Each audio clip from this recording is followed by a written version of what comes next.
Merhaba yengeçler, Kasım ayı gökyüzü gündemine hoş geldiniz. Sevgili yengeçler, Kasım ayı sizlere derin duygular, yaratıcı atılımlar ve ilişkiler üzerinden dönüştürücü deneyimler getiriyor. Bu ay hem aşk hayatınızda hem de kendinizi ifade etme biçiminizde önemli farkındalıklar yaşayabilirsiniz ve bu arada Çeko'dasınız. Gelin gökyüzünün mesajlarını adım adım inceleyelim. Kasım ayı boyunca Güneş Akrep Burcu'nda ilerlerken sizler için aşk, çocuklar, yaratıcılık ve keyif alanlarını aydınlatıyor. Bu süreçte daha tutkulu, daha yoğun duygular hissedebilirsiniz. Bir aşk hikayesi derinleşebilir ya da kendinizi yaratıcı bir projede daha güçlü bir şekilde ifade etme ihtiyacı duyabilirsiniz. Fakat akrebin doğası gereği yüzeyde kalmak mümkün olmayacak. Duygularınızın en derinine inmeniz gerekecek. Merkür ise Yay burcunda hareket ediyor. Sizler için günlük yaşam, iş ortamı ve sağlık alanını öne çıkarıyor.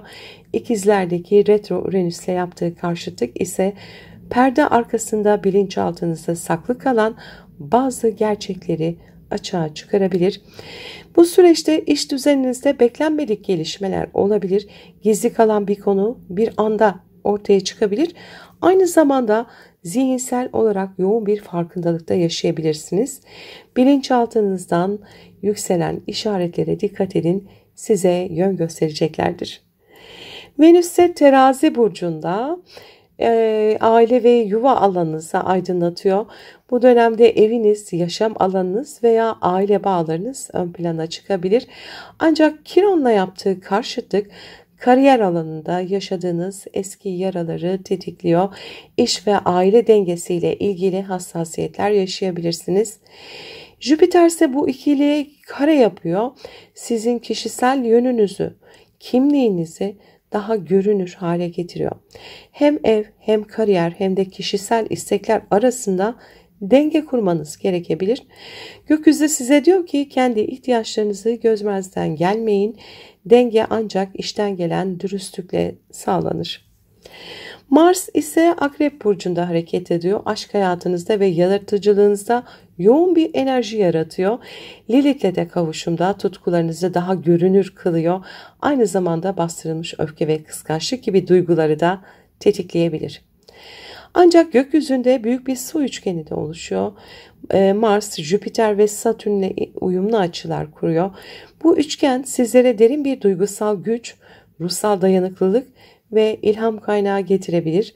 Aşk ilişkilerinde yaşanacak bir kriz aslında daha sağlam bir bağlılığa dönüşebilir. Aynı zamanda yaratıcı projelerde de büyük bir atılım yapabilirsiniz. Uranüs, Plüto ve Neptün arasında da uyumlu açılar var Kasım ayı boyunca. Kolektif düzeyde büyük sistemsel değişimlerin yaşandığı bu dönemde sizler de sosyal çevre, ilişkiler ve inançlar alanında dönüşüyorsunuz. Uranüs arkadaşlıklarınızı ve grup ilişkilerinizi yeniden tanımlarken Plüto partnerlik alanında köklü değişimler yaratıyor. Neptün ise ruhsal vizyonunuzu genişletiyor. Bu kombinasyon sizlere güçlü bir mesaj veriyor. İlişkileriniz yalnızca kişisel değil, ruhsal bir anlamda taşıyor. Lilith ise Akrep Burcu'nda Kiron'la zorlayıcı açıları var. Aşk hayatınızla kariyeriniz arasında bazı zorlu yüzleşmelere işaret ediyor. Kariyer yolunuzda hissettiğiniz yaralar aşk hayatınızda görünür olabilir. Belki de bir ilişki sizi toplum önünüzdeki konumunuzu yeniden sorgulamaya itebilir. Bu süreç sancılı olsa da gerçek benliğinizi ortaya koymanız için bir fırsat olabilir. Kuzey ay düğümü ise Balık burcunda sizlere uzak ufuklar, eğitim, inançlar ve vizyon üzerinden büyüme fırsatı getiriyor. Başak burcundaki Güney ay düğümü detaylara takılı kalma, fazla analiz yapma ve sürekli eleştirme alışkanlığınızı geride bırakmanızı söylüyor. Plüton'un da bu noktaya yaptığı zorlayıcı açı özellikle ilişkileriniz üzerinden sizleri dönüştürecek. Artık büyük bir resme bakmalı, hayatınıza ruhsal bir vizyon katmalısınız. Sevgili yengeçler, Kasım ayı sizin için aşk, aile ve kariyer üçgeninde güçlü yüzleşmeler getiriyor. İlişkilerde tutkular artabilir. Kariyer yolunuzda derin dönüşümler yaşayabilirsiniz. Aile içindeki dengeler de bu süreçte önem kazanacaktır. Kasım ayının size verdiği ana mesaj şudur: gerçek gücünüz, duygularınızı bastırmadan ifade etmeniz ve büyük resme güvenmenizdir. Bu ay hem kalbinizde hem de hayat yolunuzda yeniden doğuş zamanı. Sevgili yengeçler, Kasım ayı sizler için iş hayatı, günlük düzen, sağlık ve aynı zamanda aşk hayatı açısından oldukça yoğun geçecek. Gökyüzü size hem köklü değişim hem de güçlü farkındalıklar sunuyor. Gelin gün gün inceleyelim. 4 Kasım'da Mars Yay burcuna geçecek ve Uranüs'te karşıtlık yapacak. Mars'ın Yay burcuna geçmesiyle birlikte günlük düzeniniz, iş ortamınız ve sağlığınız hareketleniyor. Daha yoğun bir tempoya girebilirsiniz. Ancak Uranüs'te karşıtlığı arkadaş çevrenizden veya sosyal ilişkilerinizden beklenmedik bir etki getirebilir. Çalışma hayatınızda ani krizler veya plan değişiklikleri yaşamanız mümkün. Sağlığınıza da dikkat etmelisiniz bu dönemde. 5 Kasım'da Boğa burcunda bir dolunay var. Sosyal çevreniz, arkadaş gruplarınız ve geleceğe dair hayalleriniz bu dolunayla netlik kazanıyor. Bir arkadaşlık sonlanabilir ya da bir sosyal çevreyle bağlarınızı gözden geçirebilirsiniz. Mars-Uranüs karşıtlığı sebebiyle iş hayatınız ve arkadaş çevreniz arasında sürpriz gerilimler de olabilir bu dolunay esnasında. 7 Kasım'da Venüs Akrep burcuna geçiyor. Aşk hayatınız, çocuklarla ilgili konular ve yaratıcılığınız öne çıkıyor. Venüs burada tutkuları arttırır, ilişkilerde yoğun duygular yaşayabilirsiniz.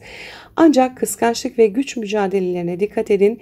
Sanatsal veya yaratıcı işlerinizde ise oldukça üretken olabilirsiniz.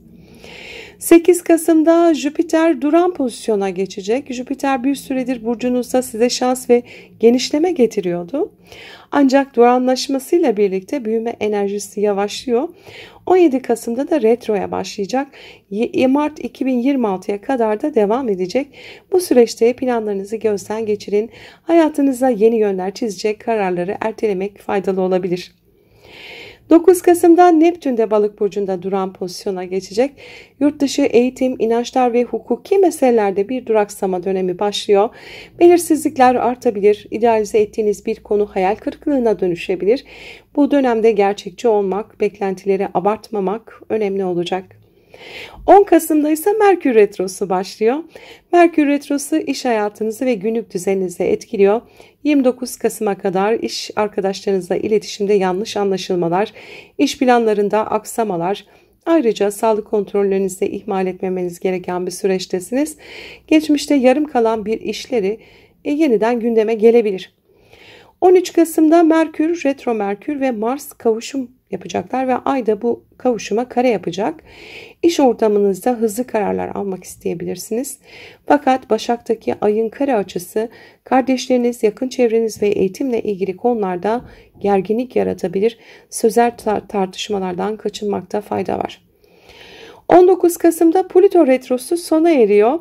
Ortak finanslar, miras, borçlar ve eşinizin gelirleriyle ilgili alanda uzun süredir dönüşüm etkisi altındaydınız. Plüton'un ileri hareketiyle birlikte artık daha somut adımlar atılacak. Bu alanlarda güç kazanma, kontrolü elinize alma şansınız artıyor. Kasım ayı sizin için hem iş hem özel hayat açısından kritik bir ay sevgili yengeçler. Dolunay sosyal çevrenize önemli bir ayrışma getirirken Merkür Retrosu iş hayatınızı yeniden düzenlemenize neden olacak. Venüs aşk hayatınızı canlandırırken Jüpiter'in retro hazırlığı size kişisel gelişiminizi gözden geçirme fırsatı sunacak. Kasım ayının son günleri sizin için oldukça güçlü bir yaratım ve dönüşüm zamanı. 20 Kasım'da Akrep burcunda gerçekleşecek olan bir yeni ayımız var. Güneş, Ay, Retro Merkür ve Lilith'in kavuşumuyla doğuyor. Bu güçlü yeni ay sizin 5.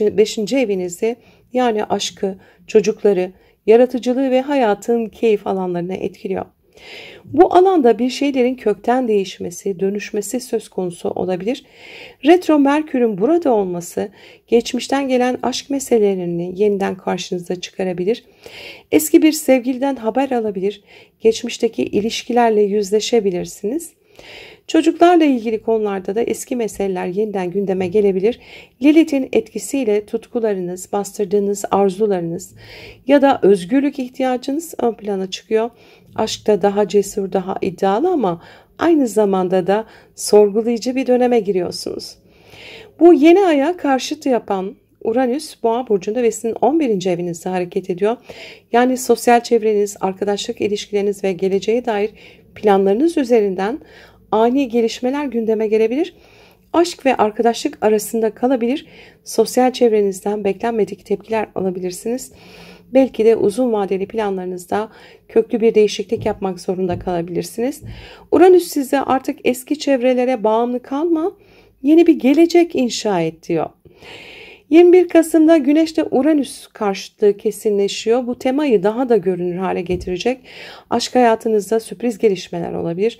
Arkadaş çevrenizden birinin duygularını öğrenebilirsiniz. Ya da sosyal bağlantılarınızda ani kopuşlar yaşanabilir. 22 Kasım'da Güneş Yay burcuna geçiyor.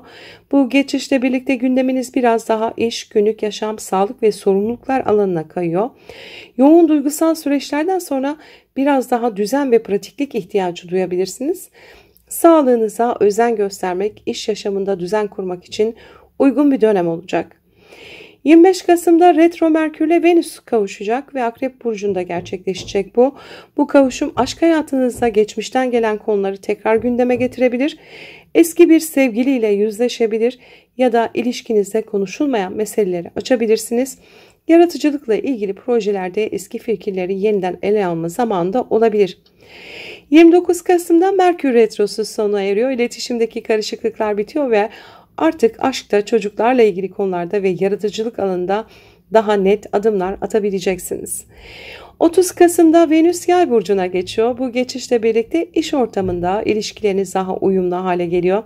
Aynı zamanda sağlık ve günlük yaşam alanında kendinizi daha iyimser, daha enerjik hissedeceksiniz. İş hayatında da destekleyici kişilerle karşılaşabilirsiniz. Sevgili yengeçler, Kasım ayı size şunu öğretiyor. Kalbinizden gelen tutkularınızı reddetmeyin ama onları daha özgür, daha bilinçli bir şekilde yaşayın. Eski defterleri kapatın, sosyal çevrenizdeki değişimlere direnmeyin ve yaratıcı gücünüzü özgürce ortaya koyun. Mutlu, umutlu, verimli bir ay geçirmenizi dilerim. Sevgiyle kalın.